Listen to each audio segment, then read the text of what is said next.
Welcome to Uncommon Knowledge. The end times, Armageddon, the Antichrist. If you suppose the only people who take those concepts seriously are snake handlers in the hollers of Kentucky, think again. Peter Thiel on Uncommon Knowledge now.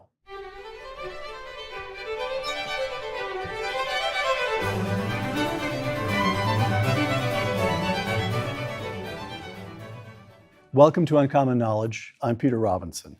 Peter Thiel earned his undergraduate and law degrees here at Stanford. He was a co-founder of PayPal, the firm that all but invented fintech, the first outside investor in Facebook, the firm that all but invented social networks, and a co-founder of Palantir, the firm that all but invented defense tech. Although he's staying out of politics, this year, Mr. Thiel has had a hand in launching the careers of a number of political figures, including J.D. Vance. Mr. Thiel speaks often on philosophy, religion, tech, and society in forums as diverse as the Cambridge Union, the Aspen Ideas Festival, and the Joe Rogan Experience. You gave Joe Rogan 3 hours? Peter, it's about time you came back to this table. I was trapped for three hours there. Peter Thiel on the end times. Today, by the way, this is going to be episode 1 of 2, our first conversation on this very large topic. Peter, 2 quotations. Matthew 24, 35, 36. Quote, "Heaven and earth will pass away, but of that day and hour no one knows, not even the angels of heaven." Close quote. Peter Thiel, we don't know the day and the hour, but maybe we can guess the century. Explain yourself. Well, this is a very broad topic. It's in this larger question about the extraordinary history of our time. The modern world, from maybe Renaissance onward, has been this world of ever progressing scientific and technological development, and there is this very profound sense that there are things that change. There are dimensions of technology, military technology, communications technology, where things are not timeless and eternal. They're sort of, there was a gunpowder revolution in the 17th century, and that changed the social structure and the political structure, and there is a certain arc to history. It's not just technology, but it is a driver, and certainly.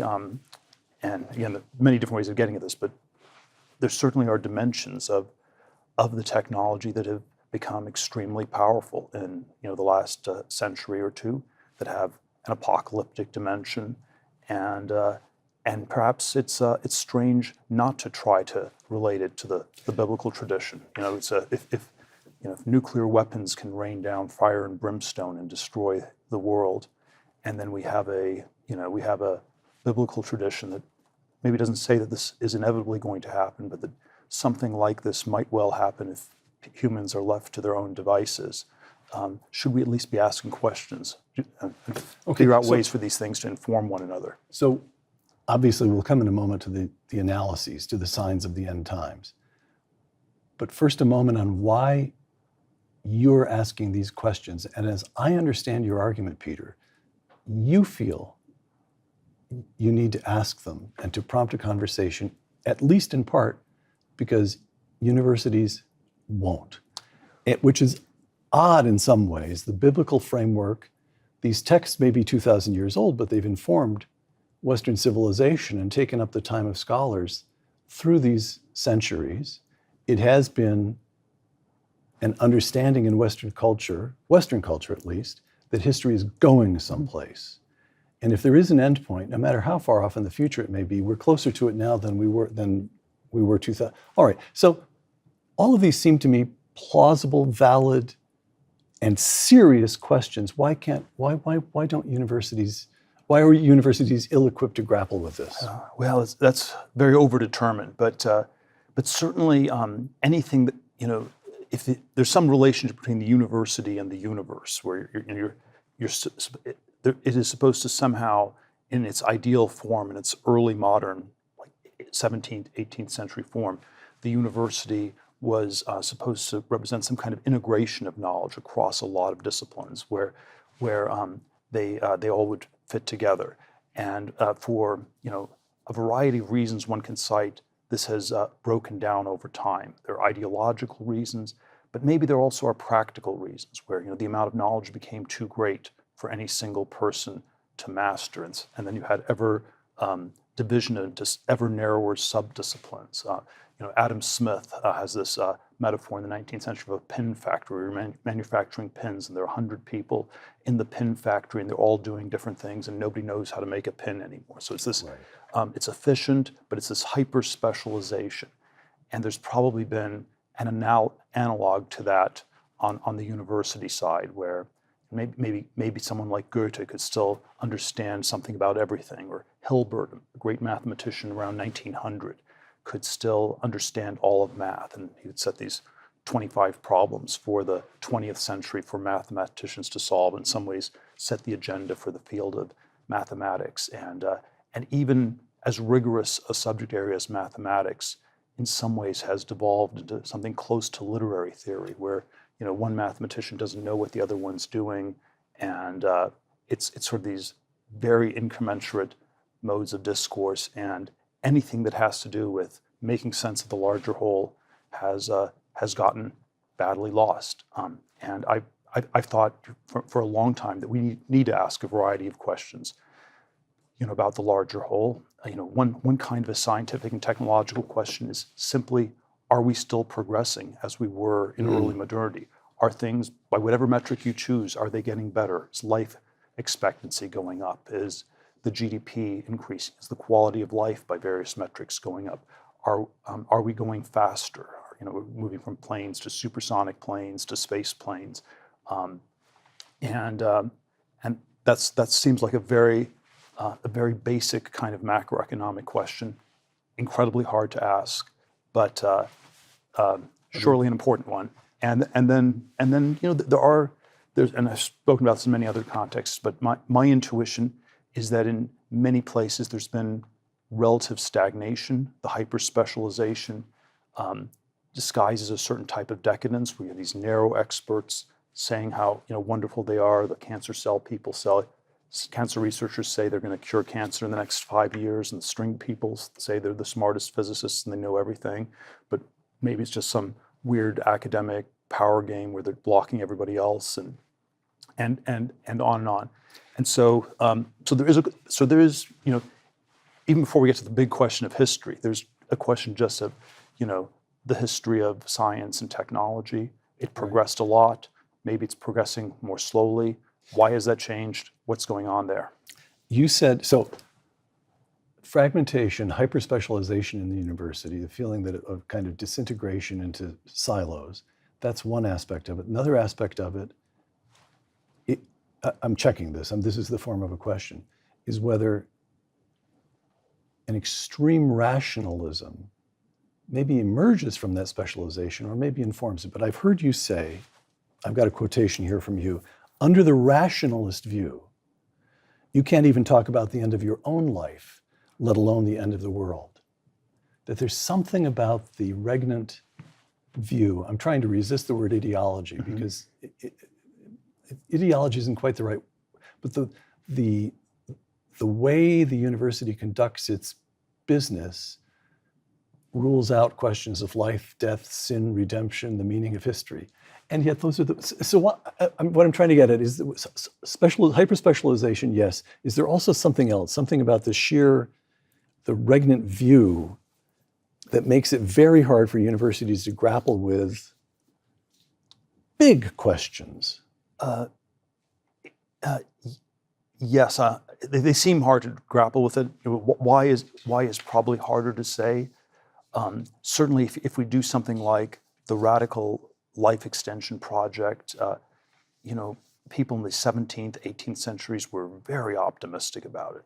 Benjamin Franklin, Francis Bacon, you had all these ideas that you could extend human lifespan by centuries. As late as the late 19th, early 20th century, there was a movement called cosmism in the sort of around the time of the Soviet Revolution, 1920s Soviet Union, and it claimed that for the revolution to succeed, you had to physically resurrect all the dead people using science. And it was workers of the world unite, and to sort of get with the times, their slogan was "Dead of the world unite." And then, of course, they didn't make much progress on this. And then at some point, by the time you get to Stalin and the show trials, and the deaths seem to be going up, not down. But yeah, there was a moment when they thought it might even be possible. There was an incredible ambition and incredible energy to modern science. It was perhaps downstream from Christianity. You know, if the promise of Christianity is a physical resurrection, then science could offer that too, or it was a possibility. Maybe it was a rival to Christianity. You know, you don't need Christianity if we can do it through science. And then there is a strange way that the project, in many dimensions, feels very exhausted, even though, of course, people still genuflect to science. They believe in science with a capital S, but the ambition has been really beaten out. If you look at the individual scientists,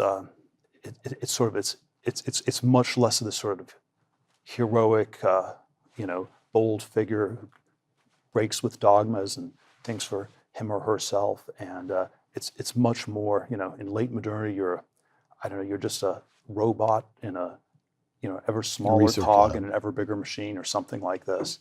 All right. This notion of the end of times in the biblical framework, René Girard, an important figure here, professor of French literature here at Stanford, but also a theologian, I think it's fair to call him a theologian, and philosopher, wrote very, very widely, although that was outside his Stanford work. You became friends with him. It happens that he was a neighbor of mine. We both knew René. All right, René Girard in 2009. Few still talk about the apocalypse. The apocalypse, of course, is the word referring to the destruction or end of the world as described in the book of Revelation. René, few still talk about the apocalypse, and they usually have a completely mythological conception of it. Strangely, they do not see that the violence we ourselves are in the process of amassing and that is looming over our own heads is entirely sufficient to trigger the worst, close quote. So there we come to the first question about how you understand these things. The apocalypse, as presented in the biblical framework, as symbols of spiritual realities, or the apocalypse as a plain prediction about how the world could or indeed will end. It's let's see. It is the way Girard would have put it, and the way I came to see it as well, was that in some sense, the apocalyptic prophecies are just a prediction of what humans are likely to do in a world in which they have ever more powerful technologies, in which there are no sacred limits on the use of these technologies, in which human nature has not, maybe not gotten worse, but has not gotten better, and it has this sort of, limitless violence aspect to it. It's I think Girard had all these sort of provocative formulations, like it is just a scientific prediction of what humanity is likely to do in a world of ever more powerful technology. And then there sort of are all these different things one can say in terms of the biblical apocalyptic accounts, but Girard was very skeptical of the idea that somehow the violence came from God. And he always thought that atheists and fundamentalists disagree on the secondary and relatively not so important question of whether or not God exists. But they agree on the far more important question that one of God's attributes is violence. And so the violence comes from God. And this is the new atheists. In the evangelical view, the destruction of the world is God exercising justice on the world. It is, it's right? It's some version of justice. Anger, wrath. What? Some version of the anger, wrath of God, and then the atheist one's a little bit stranger because you don't really believe God exists, but still it's it is it is somehow it's not humanity. Humanity, is not that dangerous, at least in sort of the mainstream, Lockean, Rousseauian accounts. So you've made the point, I must admit I'd forgotten this, you've made the point that René used to observe that the church, the Catholic Church in its liturgy and in homilies, used to make quite a lot of the end times and warn people to prepare for judgment and so forth. Up until 1945, when the church seems to have decided to go easier on that because people needed comfort more than exhortation about the end times. Obvious point, what happened in 1945? Well, we got nuclear weapons, and this stuff became real in a way that seemed completely implausible in the 17th, 18th century. I mean, when people were writing about these things in the 18th, even 19th century, it was the idea that the world was just too big a place. It could not possibly be destroyed. We didn't believe God would do it. We no longer believed that God was so violent that God would do it, even if you believed he existed. And then, the technology was getting more powerful, but it didn't quite seem possible to do something on a worldwide scale. The Napoleonic Wars are quite violent. World War I is significantly worse, but it's still somehow localized. It's not the whole planet. And then there is something that gets released with nuclear weapons, and maybe even more with thermonuclear weapons, and then you end up building not dozens, but thousands and thousands of them in the 60s and 70s. René's point that the apocalyptic literature, correctly read, is simply a prediction of what human beings will do to each other, suddenly becomes, up until 1945, he said, wait a minute, how could human beings possibly be responsible for the end of the world? And after Hiroshima and Nagasaki, the answer is only too obvious. Yeah, there's all this sort of, there's liberal theologian writing in 1780. The argument for why you should read apocalyptic literature is because occasionally you get these millenarian movements and people go crazy, and it's worth reminding yourselves of the madness of crowds. And then the secondary reason you can read it is for your amusement. And that was sort of the Enlightenment optimism circa 1780. And there were, of course, all these incredibly scary ideas. The Antichrist would kill so many people. He would come with a crematorium to burn the bodies of all the people he killed. And it was just this sort of lurid medieval notions people had. And of course, then after the end of Hitler in 1945, this stuff just wasn't so funny anymore. And then Girard's intuition was that it's almost like when a knowledge becomes too real and too close, it's like some, I don't like psychological repression or something like this, but you want to sort of steer away from it. We can't bear to look at it. We don't want to talk about it quite as much. We need to reassure people. We need to tell people this is not really what it's about. And of course, there were all these strange elements of the mythical that were brought in. It was named after all these terrible gods from ancient Greece. The Saturn, the god who ate his own children, and Zeus throws down thunderbolts, and we have fire raining down with Jupiter rockets from the heavens. So there was this strange return of the mythical in this very in the equations of the physicists. Developments since 1940. Again, René, the violence we ourselves are in the process of amassing. So development since 1945. Two quotations here. Sir Martin Rees, in his 2003 book, Our Final Century. There's a cheerful title for you. The nuclear threat will be overshadowed by others that could be as destructive and far less controllable. Advanced technology will offer new instruments for creating terror and devastation. Instant universal communications will amplify their societal impact. This is over 20 years ago. Disastrous accidents, for instance, the unintended creation or release of a noxious, fast-spreading pathogen, are possible. I think the odds are no better than 50-50 that we will survive to the end of the present century. Quotation 2, Revelation 16:16. And the demonic spirits assembled the kings at the place that in Hebrew is called Armageddon. I want to get the word Armageddon in here because you use it. It's important in your analysis. Okay, so the notion is the idea of some kind of final cataclysmic event. Revelation tells us that in a book written some 2,000 years ago. Martin Rees's book is written 21 years ago, and it's all entirely plausible.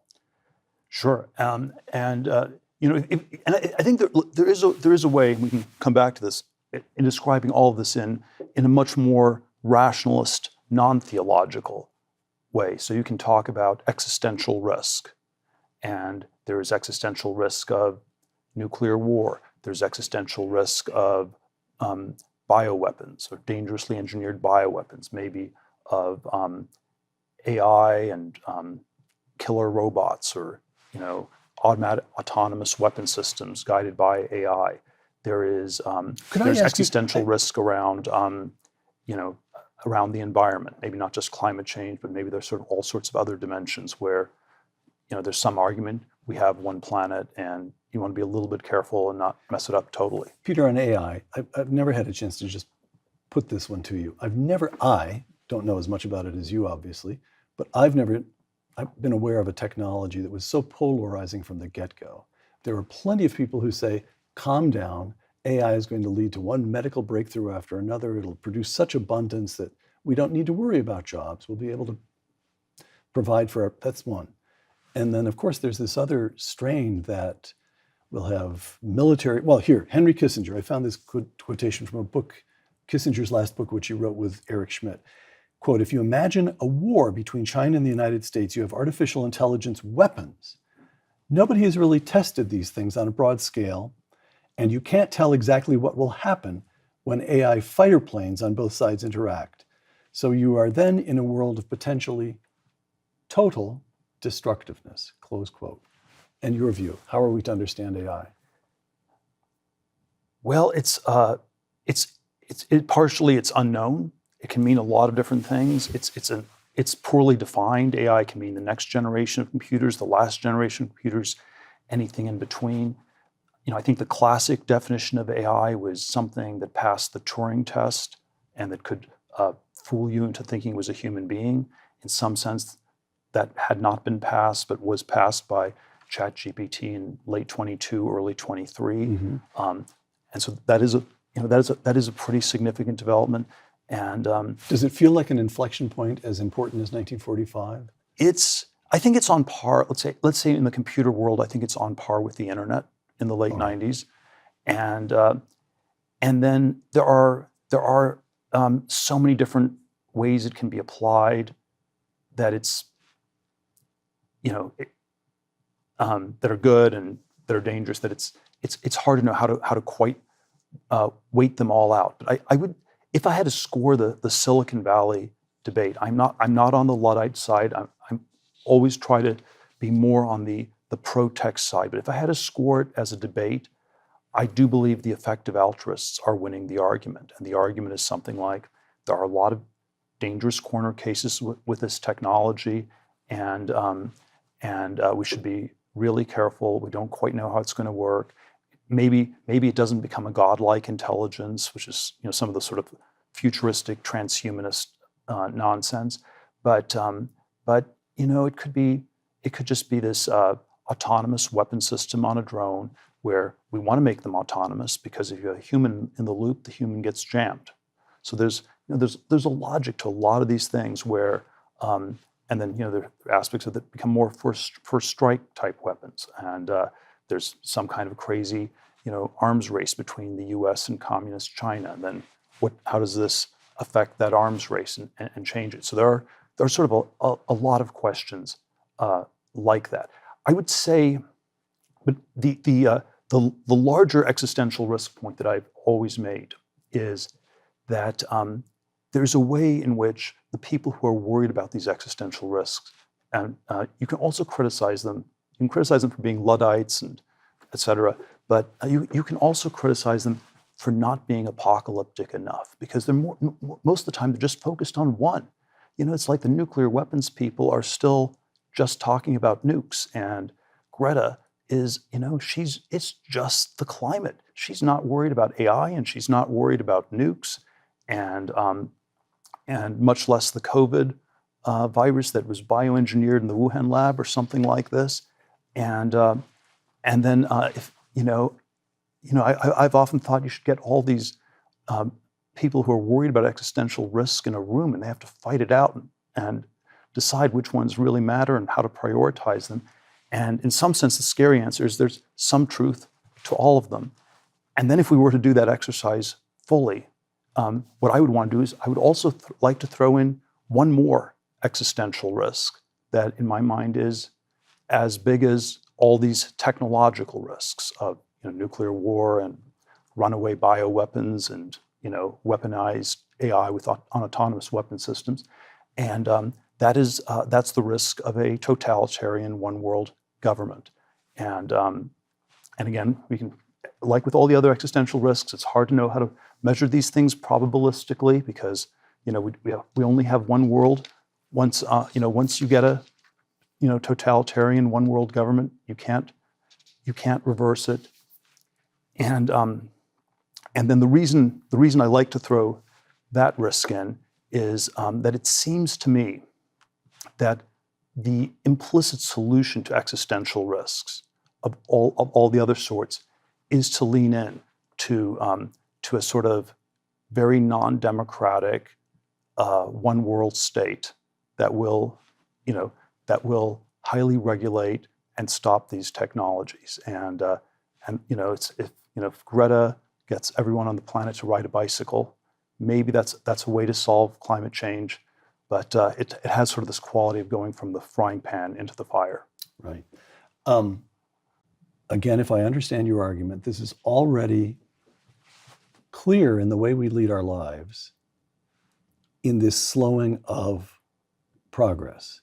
Now, this, it seems to me, is worth dwelling on because it shows that the fear is real and has genuine effects in the way we all lead our lives.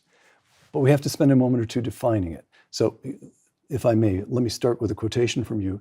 There has been a narrow cone of progress around computers, the internet, and maybe now artificial intelligence. But if tech means producing more with less, then we should be seeing dramatic economic progress. We don't. The millennials are not dramatically better off than their boomer parents. Close quote.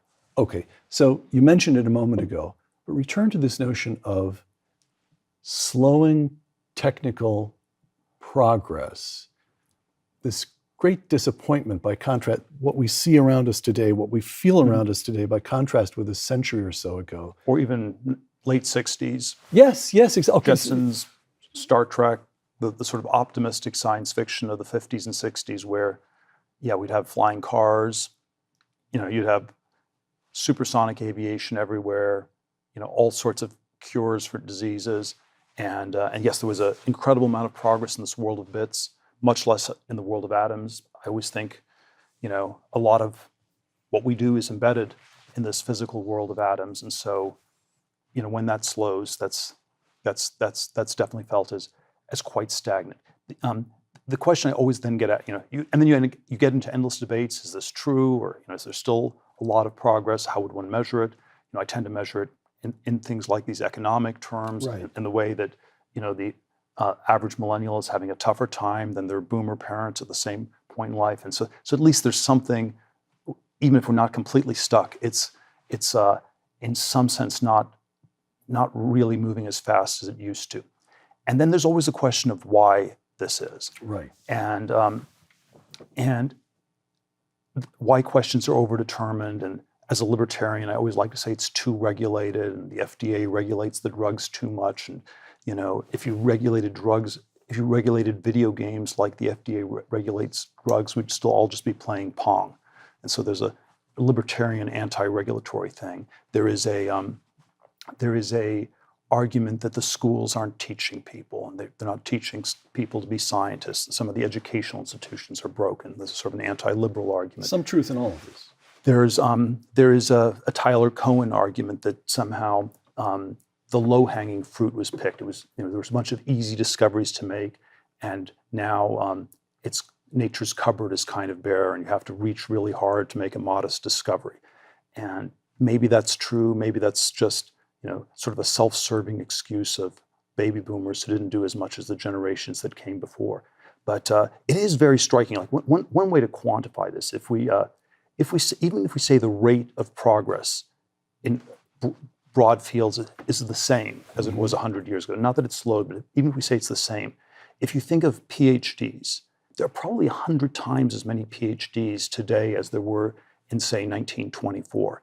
And so if it's the same rate of progress, and the average PhD is 99% less productive than people were 100 years ago. And that doesn't seem like a very, healthy scientific ecosystem. So there's some sense that, that maybe it's slowed.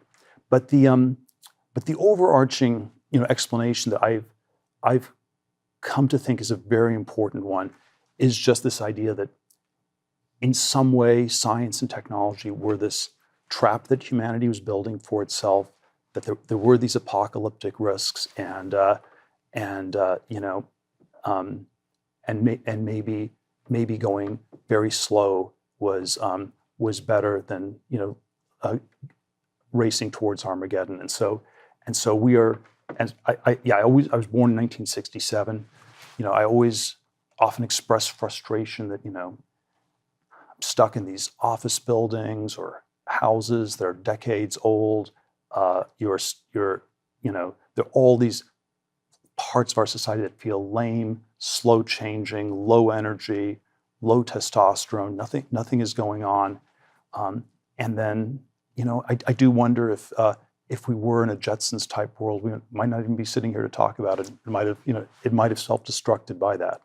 Right. If you had a JFK as president on amphetamines, going mano a mano with Khrushchev, it worked. In 1962, would it have worked every time? So, by the way, someplace I didn't make a note of this, but someplace I saw you say that Facebook had 10 years of good press. In other words, 10 years of optimism before the project sort of curdled in the public mind, and that AI went from good to bad in about a month. This loss of optimism. So I have a quotation here. There are many explanations for this deceleration in tech. This is you. But the explanation, I believe, tech got scary. We're leery of it now. We're not embracing it in the way that we used to. Add to that the notion that, again, I'm thinking this through, but I'm putting it to you as a question. This isn't the way things were supposed to be when the Cold War ended. Sure. Right? Sure. Russia was supposed to work. There was democracy and free markets, and instead we have this crazy man Putin invading Ukraine. By now there should have been at least some kind of rudimentary peace in the Mideast.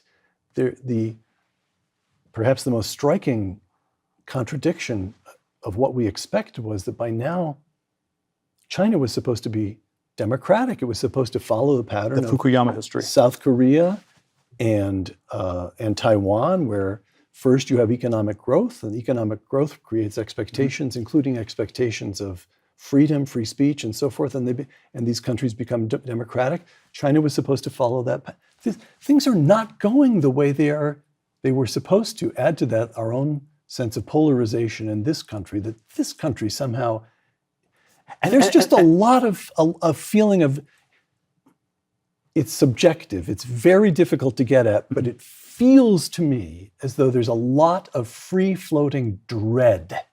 And it's hard to articulate. For Very example, hard. I'll give one example, and you can think about this what you will, but a lot of my conservative friends are very critical of Fauci and all the lockdowns and the masks and the social distancing and the vaccine that didn't really work.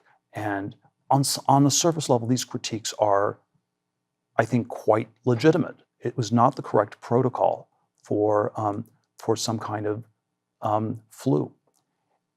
It was, however, roughly the right protocol if you thought it was a bioweapon.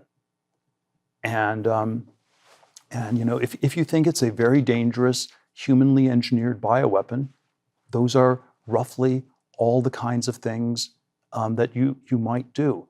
And so the kind of critique I have of Fauci is that, that's what he was scared of, I think.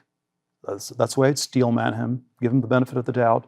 And then the real critique is that you weren't supposed to infantilize our population and not talk about it. And that's what he was scared about, and he was so scared about it he couldn't even talk about it. And there probably are a lot of things like this where, there is this pretty inchoate fear, but we're so scared we can't even talk about it cogently. There's one more concept we need to flesh out, a term that you use. We'll put all the pieces of this together, although that may happen in the second part of our conversation, and that is the catechon. The term comes from the Greek for he or that, which restrains. We'll come in a moment to your analysis of the catechon through history, but first, again, the concept itself. St. Paul, in his letter to the Thessalonians, chapter 2, verses 6 to 7, and now you know what is restraining, again in Greek, catechon, and now you know what is restraining, that he may be revealed in his own time. For the mystery of lawlessness is already at work. Only he who restrains, the catechon, he who now restrains will do so until he is taken out of the way. Close quote. Now that's a very enigmatic passage. The church has never defined the term. The church fathers, the early writers and thinkers in the church, wrote about it, but tended to add that their views were speculative. So we don't have any thoroughly worked out theology of the catechon, but we do have 2,000 years ago in St. Paul a notion of some force holding back chaos, holding back evil, holding back some force that's restraining.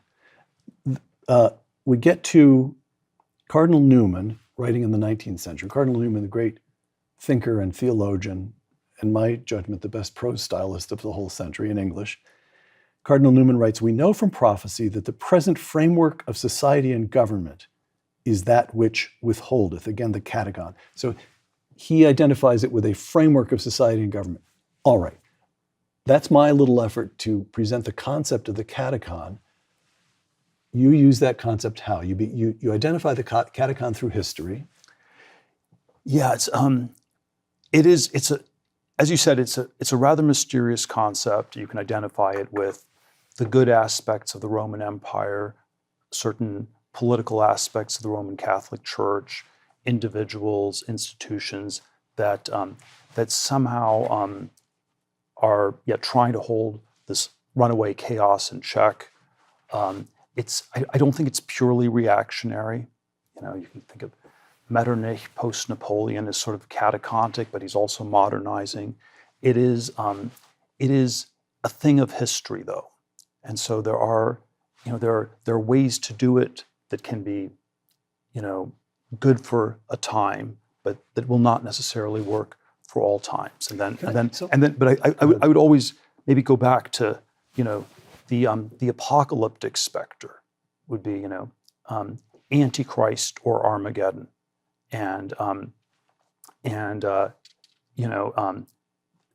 think there is a lot in this runaway science technology that's pushing us towards something like Armageddon, and then there is the natural pushback on this is we will avoid Armageddon by having a one world state that has real teeth, real power. And the biblical term for that is the Antichrist, and the Christian intuition I have is, I don't want Antichrist, I don't want Armageddon. I would like to find some narrow path between these two where we can avoid both, and then certainly there are ways that you defer it if you can. You try to do new things. I don't think it's a purely reactionary thing. Okay. It's not a pure Benedictine option where you just retreat into a monastery or something like that. I think that's the most accelerationist thing possible. You quit resisting. you quit. It sort of clears the field. It's like the Lord Acton line: "All that is necessary for evil to triumph is that good men do nothing." And so this is where I'm always, it can be, the Benedictine option can be good for personal sanctification, but to the extent we're talking about society, our friend Rod Dreher wrote a book about this. The idea of going to the idea is that Christians simply drop out. Society is going in the wrong direction, and Christians simply drop out. That's roughly the idea. And I cannot. I don't want to argue with him on the level of personal sanctification or people saving their souls. My political, social intuition is that it's the height of irresponsibility, because that is just, in effect, hitting the accelerator towards the Antichrist Armageddon. Okay, let's finish this first part of our conversation with more on the Antichrist. Let me take a moment to set this up, if I may. A few passages from Scripture. Daniel chapter 7. In the first year of Belshazzar, king of Babylon, Daniel had a dream. There before me was a beast, fearful, terrifying, very strong. It had great iron teeth, and it ate its victims and trampled their remains underfoot. 2 Thessalonians chapter 2, we're back to St. Paul. He's writing about the end times. It cannot happen until there has appeared the wicked one, the lost one, the enemy who raises himself above every object of worship and flaunts the claim that he is God. Revelation chapter 13. Then I saw a beast emerge from the sea, and they prostrated themselves in front of the beast, saying, "Who can compare with the beast? Who can fight against it?" And all the people of the world will worship it. Close quote. There are people who take all of this seriously. We've already quoted René Girard. We've already quoted Cardinal Newman. But Daniel dates from the Iron Age. Thessalonians and Revelation are 2,000 years old. Contemporary society, we sit here in Stanford University, contemporary society all but ignores these texts or derides them as of interest only to snake handlers, as I mentioned, snake handlers in Kentucky hollers. You are no snake handler. Well, you take this stuff. Not that I'm aware of, no. Not that you're aware of, not that I'm aware of. So we'll come to how the Antichrist might arise, what we must do to prepare. We'll come to that in our second conversation. But the first thing I want to establish is, why do you take this seriously? Well, again, one can take it seriously without taking it completely literally. Mm-hmm. But just let me maybe defend Daniel, the Old Testament prophet. And if you contrast it with, let's say, a Greco-Roman understanding of history, Thucydides, Herodotus. Thucydides writes the account of the Peloponnesian Wars between Athens and Sparta. And it has a timeless and eternal character. It's the rising power against the existing power. Athens is the rising power. And the Thucydides trap is when this repeats itself with Wilhelmine Germany against Britain in 1914, or perhaps today China against the US. It's timeless and eternal. The particulars don't matter. The speeches people give don't matter. Thucydides makes them up. And it's sort of like a natural, cyclical kind of a view of history, or one where there is no specific history. And then by contrast, I do not think it's an exaggeration to say something like Daniel was the first historian, where it is the things that matter are one time and world historical. And there was a creation, there was a fall, there's a Mosaic revelation. History is going someplace. It's going somewhere, and the choices people make matter, and some of the choices matter in a very, very big way. And there's a way that Christ's ministry and death and resurrection was a part of history, or a hinge moment of history. And then there are ways it continues, and I think that's sort of a feel for history. And something like Hegel is just a pale shadow of the Judeo-Christian sense of history. You could say again, you have to qualify this very carefully, but you could say that the New Testament God is the first progressive, because the new supersedes the old. And so it's the first time that there is something new, just by virtue of being new. There's something new that comes in through history. And you have to, all these ways you have to qualify it. If you go too progressive, you get to something like, Marcion or Marx. But if you say it's all in the Old Testament, that's somehow not quite right either. Mm. So you take it seriously because you don't believe history is Groundhog Day. It doesn't happen over and over and over again, this cyclical aspect, the eternal recurrence, in some fundamental way, the meaninglessness of it. History is going someplace, and if it's going someplace, that means there will be an end point. And there are important things that will happen that are different from things that happened in the past. And so if we want to have a feel for our times, for what is going on in the world in the early 21st century, there are ways we can try to reference it to the past. You could say, there's some parallel between the decline of the United States and the fall of the Roman Empire. But the differences are surely really important. It's happening in a world of nuclear weapons and instantaneous communication, and it's happening in a very post-Christian or hyper-Christian world, not in a pagan world. And somehow the classical approaches to history always downplay the things that are one-time, unique, world historical, and I think we should take our bearings more from that. Peter Thiel, thank you. Join us for part 2. This is a sentence I never thought I'd utter. Join us for part 2 to hear about the Antichrist. For Uncommon Knowledge, the Hoover Institution, and Fox Nation, I'm Peter Robinson.